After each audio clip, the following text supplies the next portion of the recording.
Bonsoir à tous, bonsoir à toutes. Nous sommes le mercredi 6 janvier 2021. Bienvenue dans À l'air libre, émission intégralement consacrée à la stratégie de vaccination contre le Covid en France et en Europe. Qui s'en sort? Qui galère? La France est-elle un peu à la ramasse? On en parle avec Caroline Coq-Chaudorge de la rédaction. Salut Caroline, c'est toi qui suis les questions de santé à Mediapart et tu as donc beaucoup de travail. Caroline Isambert, bonsoir. Vous êtes chargée du plaidoyer à Aide et vous publiez un ouvrage collectif Pandémopolitique aux éditions La Découverte. Et en ligne de Bruxelles, Pascal Canfin, bonsoir. Voilà, vous apparaissez dans notre écran, vous êtes eurodéputé et vous présidez la commission santé au Parlement européen. Et tout à l'heure, on parlera du cas allemand avec notre journaliste à Berlin, Thomas Schnee. D'abord, à tous les trois, un mot pour définir la stratégie vaccinale de la France. Pascal Canfin, c'est vous qui commencez. Merci de ce cadeau. Je vous en prie. Je dirais prudence. Sincèrement, les chiffres qui ont été communiqués posent évidemment un certain nombre de questions. Ça ne sert à rien de se cacher derrière son petit doigt. En revanche, faire le bilan d'une stratégie une semaine après son lancement, alors qu'un seul vaccin est disponible quand on en attend d'autres, vous savez qu'aujourd'hui un deuxième a été autorisé en Europe, c'est quand même pour le coup particulièrement rapide. Donc, on pourra tirer les leçons de cette stratégie, y compris dans son évolution progressive, au fur et à mesure de l'arrivée de nouveaux vaccins. Probablement dans 2-3 mois, ça me semble une échéance beaucoup plus pertinente pour tirer un bilan qu'une semaine. Et prudente. Caroline Isambert. Certainement une campagne vaccinale à l'image des difficultés françaises à faire de la santé publique et à penser des priorités en termes de population et en termes de vulnérabilité. Caroline? Et moi, je joue le jeu, un seul mot, confusion. Confusion. Alors justement, essayons de faire un point clair et précis. D'abord, on va refaire le film de cette stratégie qui a quand même déjà beaucoup varié. Hein. Pascal Canfin, même s'il faut être prudent, reprenons. Ça a commencé donc début décembre avec le Premier ministre Jean Castex qui vient présenter un plan de vaccination en 3 étapes d'après les recommandations de la Haute Autorité de Santé. Voici donc la première étape. Elle nous recommande de vacciner d'abord les personnes âgées en établissement, notamment les EHPAD, à la fois les résidents et les personnels y travaillant lorsque ces derniers sont à risque de développer une forme grave de la maladie, par exemple lorsqu'ils sont diabétiques. Cela représente environ 1 million de personnes, ce qui correspond aux quantités de vaccins qui nous seront livrés au cours du premier mois. C'est la phase 1 de notre stratégie. Voilà, donc le 3 décembre, on nous explique que la phase 1, qui commencera le 27 décembre, vaccinera grosso modo les EHPAD. Sauf que cette phase 1, à peine commencée, vole en éclats quelques jours seulement après, le 2 janvier. Olivier Véran annonce que les professionnels de santé libéraux, cette fois de plus de 50 ans, pourront aussi se faire vacciner. Donc la phase 1, finalement, c'est les EHPAD, mais aussi les professionnels de santé de plus de 50 ans. Mais c'est pas tout, parce que 3 jours plus tard, sur RTL, voilà ce qu'il dit. Avant la fin du mois de janvier, nous autoriserons la vaccination des personnes âgées de 75 ans et plus, qui ne sont pas en établissement, mais qui sont en ville, à la maison, chez eux. Donc la phase 1, finalement, c'est les EHPAD, c'est les professionnels de santé de plus de 50 ans, c'est les personnes de plus de 75 ans qui sont chez elles, mais c'est pas tout, toujours sur RTL. Nous allons élargir, dès ce matin, je passerai l'annonce, pour les pompiers qui sont âgés de 50 ans et plus, mais également pour les aides à domicile qui sont âgés de 50 ans et plus. Donc finalement, la phase 1, c'est les EHPAD, c'est les professionnels de santé de 50 ans et plus, les personnes qui sont chez elles de plus de 75 ans, mais aussi les pompiers, les aides à domicile, et c'est tout. Eh bien non, c'est pas tout, toujours le même jour sur RTL. Il y aura une inscription possible pour les Français qui le souhaitent, par Internet, par téléphone sans doute, pourquoi pas par tous anti-Covid, pour que les Français qui souhaitent se faire vacciner puissent le faire savoir, s'inscrire et puissent prendre des rendez-vous. Alors, c'est donc la phase 1, c'est tout le monde, c'est tous les Français qui veulent prendre un rendez-vous. Je le dis un peu volontairement avec un peu de provocation, Pascal Canfin, j'entends qu'il faut être prudent et tirer un bilan plus tard, parce que là, il est trop tôt, mais tout de même, sur la communication, ça cafouille, mais aussi sur la stratégie, puisqu'elle a déjà évolué au bout d'une semaine de vaccination. Donc, en fait, le gouvernement dresse déjà un bilan que vous dites, il est trop tôt d'être fait. Alors, moi, je suis député européen. Je peux vous parler en long, en large et en travers de la stratégie européenne. Le plan vaccinal français, comme le plan allemand, puisqu'on va avoir notre correspondant à Berlin, il est purement de la rationalité, de la logique nationale. Donc, je suis moins bien placé pour vous en parler. Je vais répondre à votre question, mais ce serait dommage qu'on parle uniquement de la partie nationale. On va parler de l'Europe. Sur la partie française. Ce qui a été fait, c'est d'abord de suivre, et vous le rappelez dans l'extrait que vous avez montré, la recommandation de la Haute Autorité de Santé. Donc, on peut toujours dire que le gouvernement n'aurait pas dû suivre la recommandation de la Haute Autorité de Santé, mais s'il ne l'avait pas fait à l'époque, alors les mêmes qui lui disent « c'est scandaleux aujourd'hui, vous n'allez pas assez vite », lui auraient dit « mais c'est scandaleux, vous ne suivez pas la recommandation de la Haute Autorité de Santé ». Donc moi, les polémiques de celui ça n'a aucun intérêt. Si le gouvernement avait fait autrement, les mêmes critiqueraient exactement l'inverse. Si on allait trop vite, si on avait fait la stratégie à la Boris Johnson, alors lui, la stratégie exactement inverse de la stratégie française, à savoir le plus gros chiffre, le plus vite possible. Ça l'a amené à faire deux choses absolument scandaleuses. La première, c'est de prendre tous les risques juridiques à son compte en exonérant les laboratoires, en l'occurrence Pfizer et BioNTech, puisque c'est ce de ce vaccin-là dont on parle, d'exonérer de toute responsabilité juridique en déclenchant une autorisation d'urgence. Et le deuxième élément, c'est que si... le premier élément et le deuxième élément, c'est que si on en croit ce qu'ils veulent faire, il va rompre le protocole sanitaire mis en place par Pfizer, qui est un vaccin toutes les 3 semaines d'intervalle, 2 doses, pour allonger la durée de la première dose et de façon à avoir plus de vaccins et de pouvoir vacciner plus vite plus de gens. Même Pfizer critique cette proposition en disant c'est risqué sur le plan sanitaire, ça veut dire que je ne peux plus garantir le caractère sain et sécurisé de mon vaccin. Est-ce que vous voudriez qu'on fasse ça? Alors, ça, c'est le pas ce que je dis. exemple total. Donc moi, je préfère qu'on soit peut-être un tout petit peu plus prudent. Mais alors pourquoi changer de stratégie, Pascal Canfin? Pourquoi changer de stratégie? Pourquoi est-ce que dans ce cas, le gouvernement change de stratégie au bout d'une semaine de vaccination?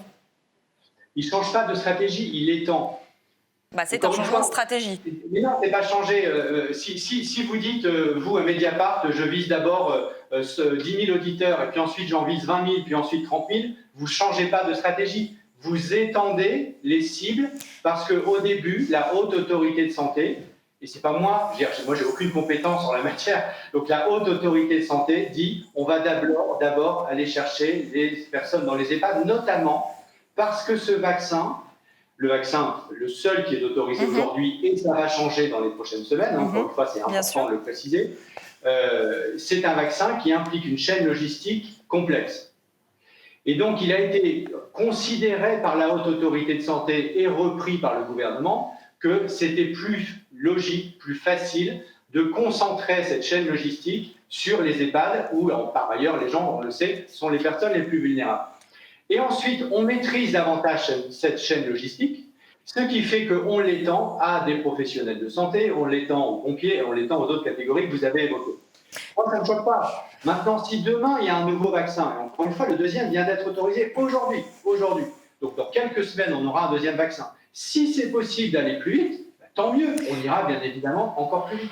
Caroline Isambert, une réaction? Alors, je pense que ce que pose la question de la priorisation, c'est la question de la pénurie. Aujourd'hui, on n'a pas assez de vaccins pour satisfaire tous les besoins. Il y avait un choix qui avait été fait par l'Haute Autorité de Santé qui était à rebours de tout ce qui s'est fait depuis le début de cette crise sanitaire, c'est de mettre le paquet sur les EHPAD, là où les gens sont morts le plus.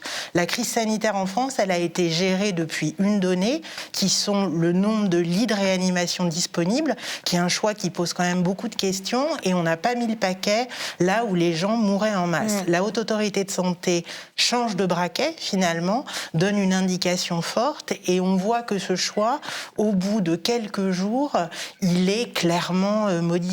Et surtout, on voit, et c'est un des faits dont on a du mal à prendre la mesure, c'est qu'on découvre à quel point les EHPAD sont des lieux dans lesquels on manque de médecins, on manque manque de présence médicale, y compris pour organiser cette vaccination dans l'endroit où effectivement elle est aujourd'hui le plus bénéfique et le plus nécessaire. Oui, parce qu'aujourd'hui, on est à, je crois, Caroline, environ 7000 personnes vaccinées depuis 2 semaines. Comment est-ce que le gouvernement navigue à vue ? Alors, on est à 7000 personnes vaccinées. Je voulais peut-être réagir à ce que disait Pascal Canfin.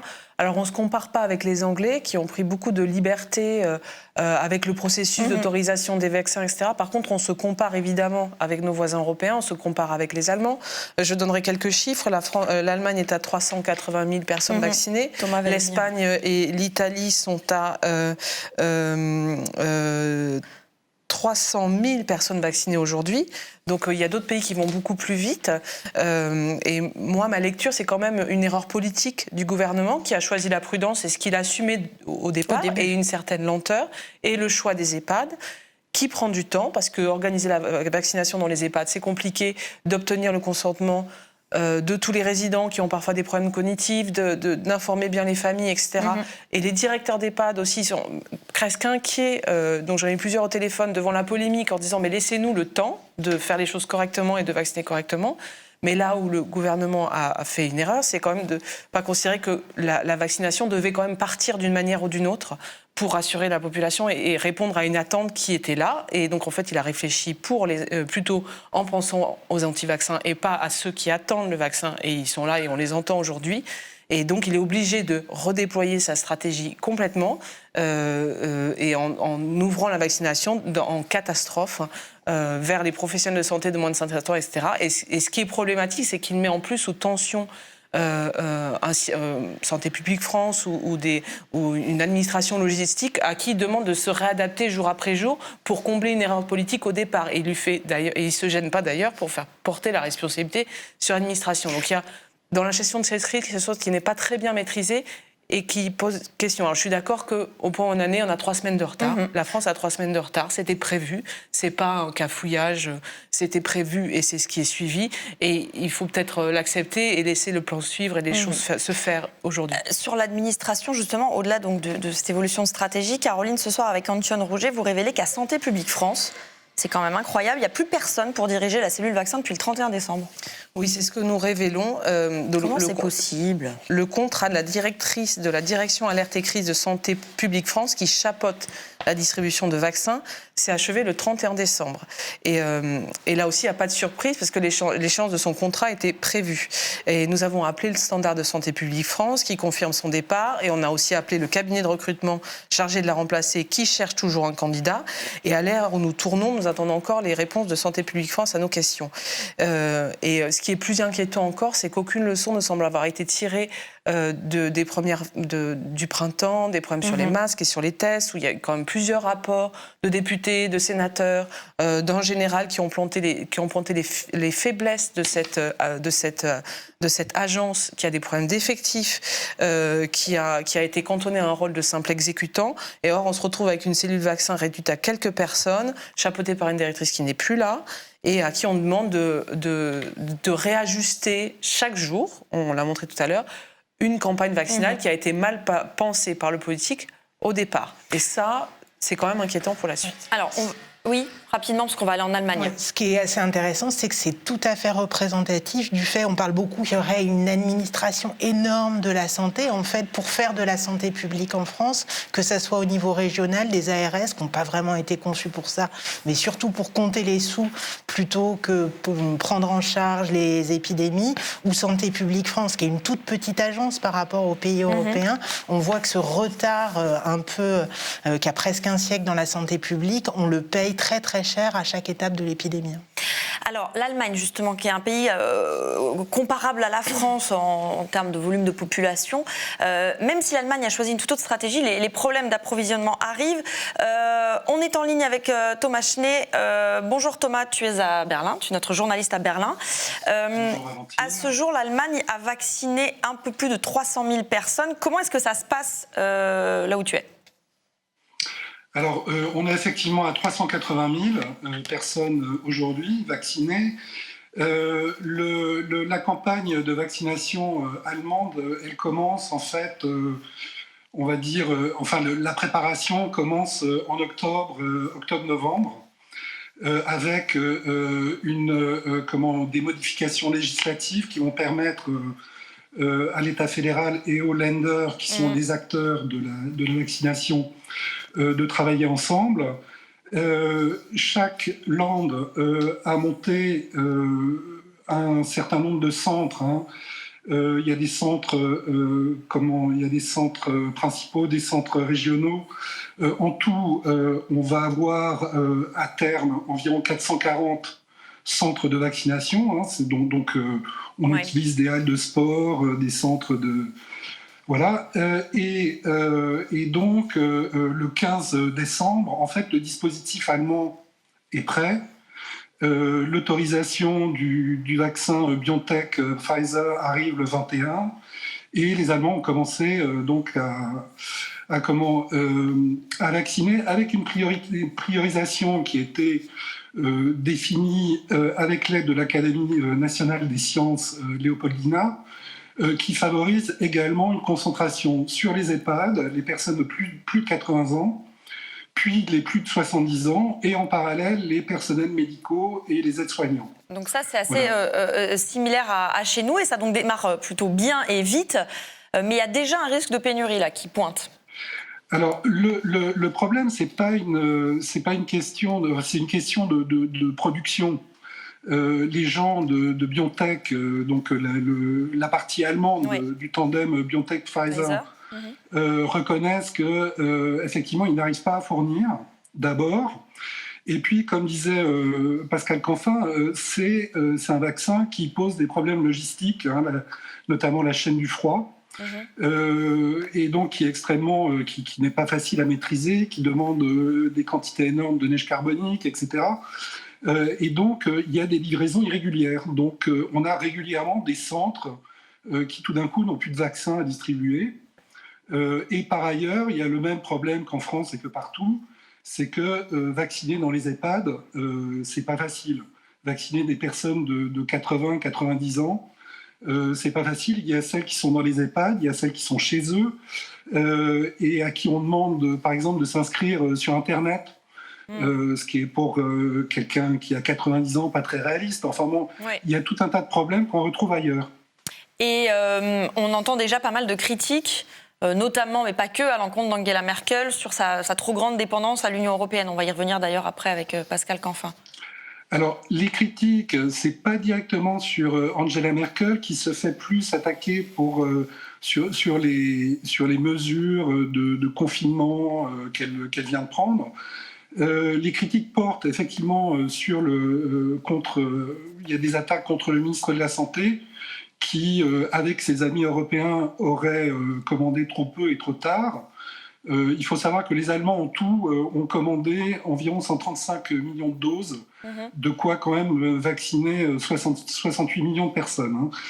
Les critiques, effectivement, il y a des critiques qui viennent de l'opposition USPD, sur justement ces retards, le fait qu'on n'a pas pris assez de risques en fait dans la commande. Mais bon, le magazine Der Spiegel commente malicieusement en disant que le SPD n'a pas été vacciné contre la campagne électorale. Ce qui est vrai, c'est que en Allemagne s'ouvre une année électorale avec 6 élections régionales plus une grande élection législative nationale qui va aboutir au départ de Merkel, et les esprits commencent à s'échauffer. Oui, on te lira d'ailleurs à ce sujet dans Mediapart. Merci Thomas, bonne soirée à toi à Berlin. À propos des critiques et sur l'approvisionnement notamment en Allemagne ou ailleurs, on pointe aussi la responsabilité de la France dans les négociations. Je vous propose qu'on écoute le monsieur vaccin du SPD, le Parti social-démocrate allemand, le député Karl Lauterbach. Es gab ein Ursprungsproblem, was sagen wir, die Verhandlungen von Europa massiv belastet hat. Europa hatte für die Vorverträge am Anfang nur 2 Milliarden Euro zur Verfügung. Das war viel zu wenig. Trump hat zum gleichen Zeitpunkt 12 Milliarden Dollar eingesetzt. Und daher musste die EU knapp kalkulieren. Es gab dann osteuropäische Länder, die haben auf den Preis geachtet. Die Franzosen haben offenbar darauf geachtet, dass, sagen wir, nicht so viel deutscher Impfstoff gekauft wird im Vergleich zum französischen. Und man hat aus meiner Sicht auch, also es gab 2 Impfstoffe aus Amerika, die mit Europa gar nichts zu tun haben. Die waren extrem stark zum Sommer, und zwar Moderna und Novavax. Und die sind aber ganz wenig gekauft worden. Also Moderna ist ja insgesamt jetzt mit allen Nachverhandlungen 160 Millionen für die gesamte Europäische Union. Und von Novavax hat man gar nichts gekauft. Das ist der direkte Konkurrent zu Sanofi. Das sind aber somit sehr, sehr starke Impfstoffe. Und ich glaube daher, dass tatsächlich hier fachfremde Überlegungen eine Rolle gespielt. Pascal Canfin, je me tourne vers vous. Vous avez pu lire les sous-titres à distance. Peut-être que vous êtes germanophone, tout simplement. En tout cas, vous avez bien entendu ce que dit Lauterbach.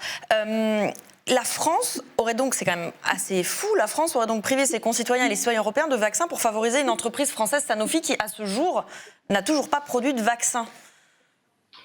C'est cynique, c'est quoi? D'abord, pour cerner les propos dans leur contexte, il faut bien rappeler que là, on est dans un contexte électoral allemand, où on a le SPD qui tire à boulet rouge sur tout ce qui bouge. En gros, c'est la Commission européenne, Angela Merkel et la France qui sont responsables du problème. Je tiens à souligner que cette hystérisation, elle, évidemment, elle ne rend pas, fait pas honneur à ceux qui la provoquent et aussi à ceux qui la reprennent en France sans aucun élément de preuve. Alors, le député que vous venez de passer n'a aucun élément de preuve, aucun.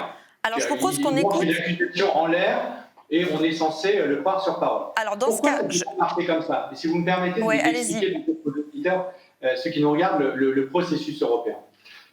La Commission européenne a négocié 6 contrats en parallèle avec 6 laboratoires différents, et il y a un 7e qui est en cours, Novavax. Lorsqu'on commence à négocier et à signer ces contrats, donc à l'été, septembre, octobre, novembre, nous n'avons bien évidemment, je dis nous, au sens européen du terme, la Commission n'a aucune évidemment information sur celui qui va gagner. Et donc, elle commande un peu de tous. Mais évidemment, chaque contrat pris unilatéralement est sous-dimensionné par rapport aux besoins, puisque l'idée n'est pas d'acheter tous les vaccins multipliés par 7 contrats. Parce qu'à ce moment-là, on va jeter des milliards de doses de vaccins à la poubelle demain. Et des dizaines de milliards d'euros d'argent public qui auront juste enrichi les actionnaires des compagnies. Donc c'est pour ça qu'on n'a pas fait ça. On a pris quelques centaines de millions de doses à chaque fois pour lancer et accélérer la recherche, et ensuite que le meilleur gagne. Et ensuite, lorsque on sait quels sont ceux qui marchent, alors là, on en recommande davantage. Et on est exactement dans cette phase-là. C'est pour ça que là, on est dans une polémique un peu absurde, parce qu'on est dans la phase où on est en train de savoir ce qui marche, et on va en recommander pour éviter les pénuries qu'on rencontre par exemple en Allemagne, et ensuite, tous les Européens pourront se faire vacciner. Encore une fois, on a une semaine de recul, une semaine. Arrêtons d'hystériser ce débat et des polémiques inutiles. Alors, je vais continuer peut-être à hystériser le débat, mais vous dites que le député allemand du SPD parle pour des raisons électoralistes. Je voudrais qu'on écoute un journaliste du Spiegel, Markus Feldenkirchen, qui a enquêté et documenté ce qu'il considère comme une pression qui a été mise par Emmanuel Macron. Präsident Macron bestreitet das, eine solche Einflussnahme zugunsten des französischen Konzerns Sanofi. Es gibt 2 Dinge, die dagegen sprechen. Erstens, Herr Lauterbach hat darauf hingewiesen, Novavax wurde gar nicht erst in Betracht gezogen fürs europäische Portfolio. Bisher zumindest nicht. Dabei können die auch bald am Start sein. Und was auch wir haben aus Verhandlungskreisen gehört, dass als es darum ging, wollen wir nicht doch ein bisschen mehr nehmen von BioNTech als 200 plus 100, dass dann aus französischen Kreisen der Hinweis kam, nee, von Sanofi haben wir 300 bestellt, das soll jetzt bitte nicht mehr sein. Das ist natürlich kümmerlich. Alors, est-ce que ce qu'il affirme est aussi électoraliste, ou est-ce qu'on peut considérer que ce qu'il affirme, il l'a documenté et c'est sérieux? Les 200 millions de doses à BioNTech, plus 100 millions, ça fait 300 millions. Les 100 millions optionnels ont déjà été levés. Ça fait 300 millions de doses. Ça fait de quoi vacciner 150 millions de personnes. 150 millions de personnes. Est-ce que vous trouvez que c'est incroyable, on a rationné et empêché l'accès des Européens au vaccin allemand, entre guillemets, sachant qu'il est par ailleurs allemand et largement américain, et qu'il y a un autre vaccin qui a été autorisé, qui est tout aussi allemand, c'est celui de CureVac. Arrêtez c'est du non-sens total. 150 millions de personnes peuvent être vaccinées avec ce vaccin d'ores et déjà. Et on est en train de parler là de pénurie parce qu'il y en a 200 000 en Allemagne et que l'entreprise n'est pas capable de produire au rythme suffisant. Donc, excusez-moi, mais c'est vraiment absurde. C'est vraiment absurde. Et c'est le pire du nationalisme vaccinal. De considérer que la France aurait défendu Sanofi quand les Allemands auraient défendu BioNTech et les Américains Pfizer et les Australiens AstraZeneca, etc. Bien évidemment, chacun pousse son champion. Et je pourrais très bien vous dire aujourd'hui, si on a commandé 300 millions de doses de BioNTech pour un vaccin qui est le plus cher, qui est certes le premier, mais qui est le plus cher et le plus compliqué. Pourquoi ? C'est parce que les Allemands ont énormément poussé pour qu'on achète 300 millions de doses de ce vaccin d'un savoir-faire allemand. Et pourquoi pas ? Ce qui compte, c'est qu'on ait le portefeuille de façon à avoir le meilleur résultat à la fin. Et aujourd'hui, c'est le vaccin BioNTech qui gagne, parce que c'est le premier. Mais on l'a dit à plusieurs reprises, c'est le plus cher, le plus compliqué. Est-ce que c'est le plus efficace ? Pas forcément. Peut-être que dans 3 mois, ce vaccin, il sera à la poubelle, que les 150 millions de doses, pardon, les 300 millions de doses, comme il faut 2 doses, ça fait 150 millions de personnes vaccinables avec ce vaccin, on en aura utilisé, je ne sais pas moi, 10 millions, 15 millions, qu'on le mettra à la poubelle et qu'on en prendra un autre qui sera autorisé dans 2 mois. Caroline, je pour ne réagir. sais pas. Je ne peux pas le comprendre. Personne ne peut le savoir. Mais dire aujourd'hui que le nationalisme français aurait empêché les Européens de se faire vacciner, c'est vraiment, vraiment n'importe quoi. C'est votre point de vue. Caroline. Alors peut-être juste une nuance. C'est vrai que c'est difficile de faire le procès a posteriori. Il y avait beaucoup d'incertitudes au moment des commandes de vaccins, et notamment autour de ce vaccin ARN qui est une technologie nouvelle, qui a suscité de l'inquiétude, dont on ne savait à un moment donné vraiment pas grand-chose, parce qu'on se contentait seulement des communiqués de presse des laboratoires. Mais on avait quand même déjà des éléments sur le fait que c'était les 2 vaccins ARN, donc BioNTech, Pfizer et Moderna, sont d'une efficacité qui a surpris l'ensemble de la communauté scientifique. Donc on avait déjà des éléments, les études sont parues, c'est vrai, tardivement, début décembre, mais c'est vrai qu'on peut quand même se poser la question du fait que l'Europe a moins commandé ces vaccins, a moins misé sur ces vaccins que les États-Unis ou la Grande-Bretagne, y compris en proportion. Et qu'aujourd'hui, on va avoir besoin d'en recommander plus parce qu'il s'avère être... on a aujourd'hui un recul de 4 millions de personnes vaccinées dans le monde et il y a très peu d'effets secondaires notifiés, ce qui est aussi très impressionnant. Je me permets de poser une question. On a 300 millions de doses de ce vaccin. 300 millions de doses. Ça fait de quoi vacciner 150 millions de personnes d'ores et déjà acquis. En quoi vous trouvez qu'on a organisé la pénurie ? Vous pouvez répondre à cette question ? 150 millions de personnes vaccinables d'ores et déjà aujourd'hui. Alors, je ne peux pas rentrer totalement dans le détail, je ne suis pas la personne qui a enquêté là-dessus, mais peut-être que je peux simplement évoquer, alors on ne doit pas évidemment croire les labos sur parole, mais c'est vrai que le directeur ou le président de BioNTech a exprimé le fait que l'Europe avait commandé un peu en retard par rapport aux autres pays, notamment par rapport aux États-Unis et à l'Angleterre. Vous voulez que je vous dise pourquoi ? Je vais vous dire. Et je suis très surpris que Mediapart, qui est quand même un média qui s'intéresse à la responsabilité juridique des multinationales, ne soulève pas ce point. Pourquoi l'Europe a signé un peu plus tard que les autres sur ce contrat-là ? Parce qu'il n'y a pas que BioNTech, il y a BioNTech et Pfizer. Et Pfizer est une société américaine. Et le régime juridique américain est un régime juridique qui exonère tous les laboratoires américains, en l'occurrence, sur le marché américain, qui vaccinent. C'est l'État, c'est la puissance publique qui prend tous les risques juridiques en cas de problème. Ce n'est pas notre cadre juridique européen. Et nous avons poussé, et j'imagine que vous, à Mediapart, vous deviez être favorable à ça. Nous avons poussé pour que l'Europe ne change pas son cadre juridique et que la responsabilité juridique en cas de problème, soit partagé entre la multinationale, le labo et les puissances publiques. Justement, ça fait partie des informations pour lesquelles... Ça a pris 2 semaines à l'imposer à Pfizer. Parce que Pfizer voulait le cadre américain, nous n'en pouvions pas. On a gagné parce qu'on était unis, ça a pris des semaines, d'où le retard. Vous savez, il ne faut pas croire Pfizer, multinationale américaine, sur parole. Je suis très surpris que vous le fassiez. On ne les croit pas sur parole. Je crois dit que j'ai mis ces doutes dès le départ et évidemment qu'on a raconté la manière dont l'Europe a attendu à respecter le cadre juridique de la validation des médicaments pour prendre les commandes, etc. Et j'admets tout à fait qu'il y a une forme de schizophrénie aujourd'hui dans le débat public européen. Mais ça n'empêche pas de poser un certain nombre de questions sur les commandes et peut-être le retard européen, parce que évidemment que l'enjeu sanitaire est énorme. Je crois qu'on est d'accord là-dessus. D'autant que quand on constate qu'en France, en ayant commencé à la même date que d'autres pays, on est à 7000 vaccinations, il y a de quoi se poser des questions. Pascal Canfin, vous êtes député européen, vous avez écrit à la Commission européenne pour plus de transparence sur les contrats conclus avec les labos. Vous avez pu lire ces contrats, vous avez pu les voir. Bah, vous le dites dans l'Obs. Merci de poser ce point. J'ai lu votre interview dans l'Obs où il est écrit que vous avez pu voir ces contrats. Non, il est écrit que je vais les voir. Alors parce que la Commission européenne s'est engagée à nous donner accès à ces contrats. Et vous ne devrez rien en dire, c'est ça ?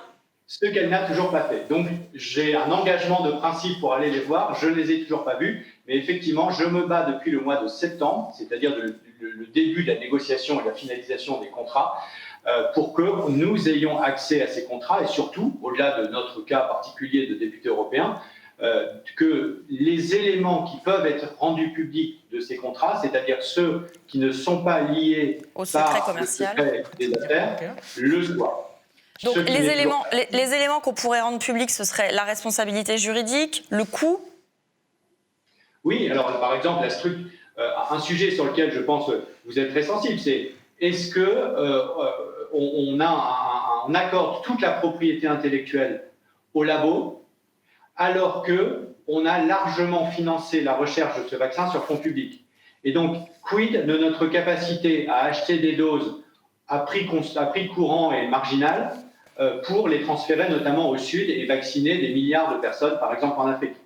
Ça doit faire partie des clauses des contrats. Quels sont le droit là-dessus? Qu'est-ce qu'on a signé? Quel engagement on a obtenu? Aujourd'hui, je n'en sais rien. Il n'y a aucune raison que ce type de clause ne soit pas rendu public. Et si vous avez accès à ces contrats comme vous en avez eu l'accord de principe, est-ce que vous nous donnerez ces informations d'intérêt général auxquelles vous aurez accès et pas nous? C'est pour ça que ça n'est pas notre demande. Notre demande, c'est que ce soit public. Parce que la réponse de la Commission européenne consistant à dire « je vais permettre à certains députés européens dont moi, président de la Commission Environnement Santé Publique, d'aller voir ces contrats dans une salle de lecture, en laissant mon téléphone portable à l'entrée, en ayant le droit de prendre aucune note, et en étant soumis au secret et à la confidentialité dès que je sors de la salle, une fois que je vous ai dit tout ça, vous avez bien compris que ce n'est pas la solution. Donc c'est pour ça que ça n'est pas notre demande.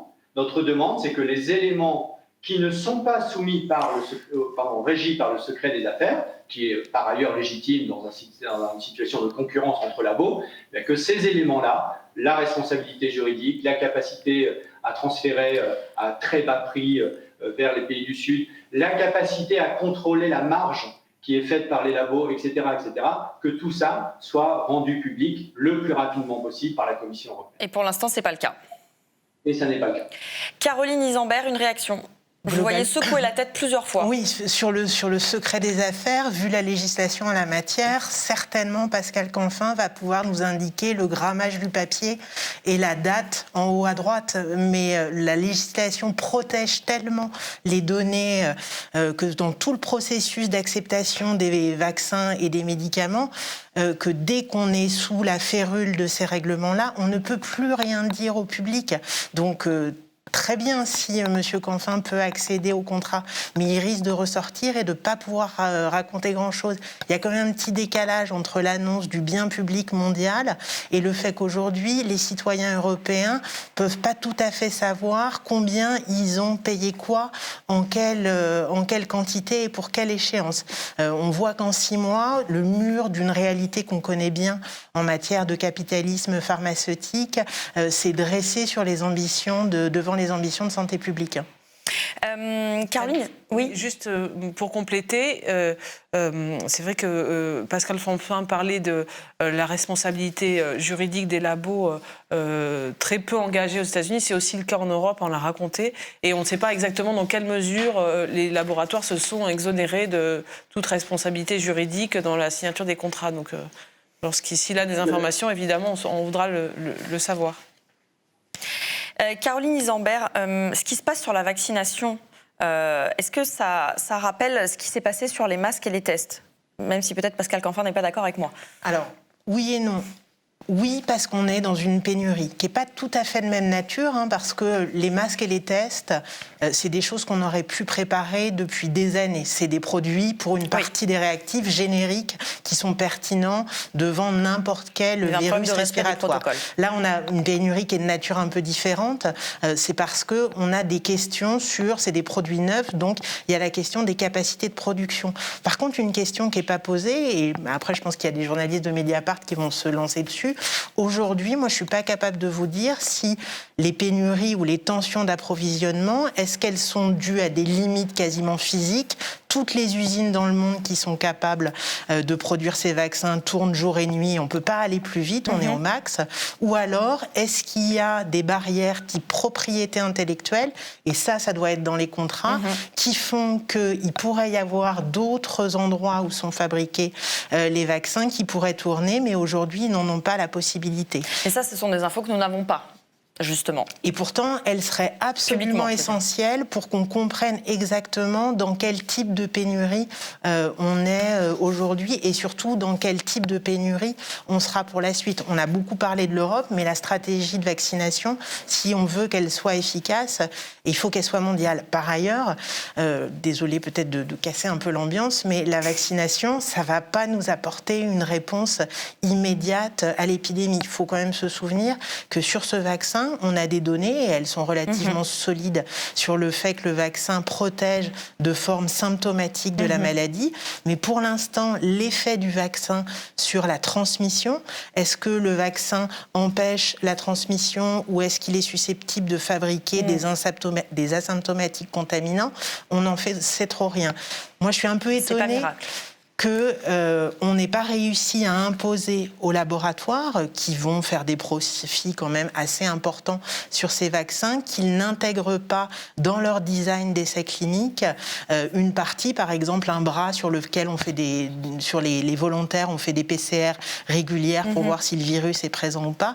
Je suis assez étonnée que dans un contexte pareil, on n'ait pas réussi à imposer des designs qui nous permettent d'en savoir plus sur les effets du vaccin. Certainement, un pays comme Israël, qui, je crois, à l'heure d'aujourd'hui, a vacciné 1 million sur 9 millions de sa population, va nous indiquer en vie réelle quels sont les effets du vaccin. Mais c'est vrai que de ce point de vue-là, on navigue à vue, alors que pourtant, c'est essentiel pour savoir comment va se dérouler le reste de l'année, les espoirs qu'on peut avoir. On va un petit peu élargir par rapport, on va un peu élargir et quitter le simple thème de la vaccination pour parler du Covid en général et de ce qu'il nous dit. Dans votre livre, Pandémopolitique, vous dites que c'est bien plus qu'une crise sanitaire, c'est aussi une maladie sociale. C'est-à-dire que ça nous rappelle à quel point le domaine de la santé et les choix qui sont faits sont politiques. Ce qui a été très très marquant, c'est que ce virus, mais comme souvent, il a exacerbé des inégalités sociales existantes de deux façons. Le virus lui-même, qui du coup, les métiers les plus exposés, les personnes qui ont un état de santé le plus dégradé, sont à la fois plus touchées par la maladie et plus susceptibles de faire des formes graves. Et puis ensuite, les mesures sanitaires qui sont par ailleurs, qui avaient tout à fait leur sens, elles ont évidemment pesé beaucoup plus. Si on parle des gens qui travaillent dans le secteur informel, ils ont du jour au lendemain perdu leurs moyens de vivre et ils ne peuvent pas bénéficier d'un certain nombre de soutiens d'État. Donc on a une exacerbation totale. Par ailleurs, dans un pays qui est assez peu sensible à cette question des inégalités sociales de santé. On a un système de soins qui, dans certains domaines, est ultra performant sur de la médecine spécialisée, sur des domaines de grande technicité. On a les meilleurs spécialistes mondiaux, mais on s'aperçoit que sur ce sujet, inégalité sociale de santé, nécessité d'aller au plus près des besoins des populations, on est complètement démunis. Mais il n'y a pas que le cas de la France, il y a beaucoup de pays qui ont été dans la même situation. Finalement, on ressurgit des outils tout à fait autoritaires de la santé publique. Comme le confinement. Je pense que quand on lisait les manuels de santé publique, le confinement, ça apparaissait une arme quasiment médiévale. Et on s'est rendu compte en début d'année, alors qu'on avait mal anticipé la crise, alors qu'on s'est rendu compte que les hangars de masques soit étaient vides, soit étaient périmés, eh bien qu'on n'avait plus que ce moyen qui semblait d'un autre âge pour lutter contre le virus. Alors il y a l'aspect qu'on n'avait pas comme matériel, et ça a été central, et vous avez fait un gros travail pour expliquer comment on était arrivé là. Et puis il y a aussi tout ce qu'on ne sait pas faire. Ce qu'on peut appeler la santé communautaire, c'est le fait d'aller auprès des gens et de mettre en place auprès d'eux des stratégies de prévention. Je trouve qu'on a tous découvert autour de cette crise qu'on ne vivait pas dans un manuel de santé publique et qu'on ne pouvait jamais pas être tous, tout le temps, des parfaits petits soldats avec le masque en toutes circonstances, jamais se déplacer, ça ne marche pas. En fait, on a tous fait un petit peu notre petite salade où on essaye d'adapter pour réduire les risques, mais continuer. Et puis, on fait tous notre balance bénéfice-risque. La question, c'est comment se fait-il qu'il n'y ait pas eu, dans un état sanitaire qui est quand même relativement fort en France, des professionnels de santé, pas forcément des soignants, capables d'accompagner les personnes les plus exposées pour qu'elles mettent ça en place le plus vite possible. Et il y a certainement des vies qui auraient été sauvées au printemps si on avait eu ce bras armé de terrain pour accompagner les personnes. Eh bien, on méditera cette question. Merci Caroline Isambert, vous êtes chargée de plaidoyer à Aide et autrice d'un ouvrage collectif Pandémopolitique à la découverte. Merci Pascal Canfin, eurodéputé et président de la commission environnement et santé. Caroline, on te lit dans Mediapart. Tout de suite, le 24 heures.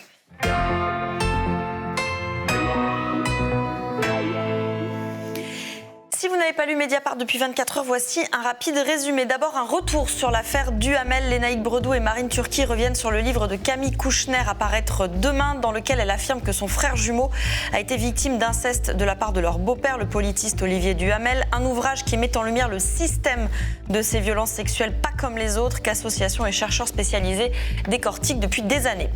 Côté coronavirus, Ilyes Ramdani a interrogé les maires et présidents de conseils départementaux dans des territoires durement touchés par l'épidémie. Ils analysent l'échec de la stratégie vaccinale du gouvernement et appellent à plus de décentralisation pour accélérer.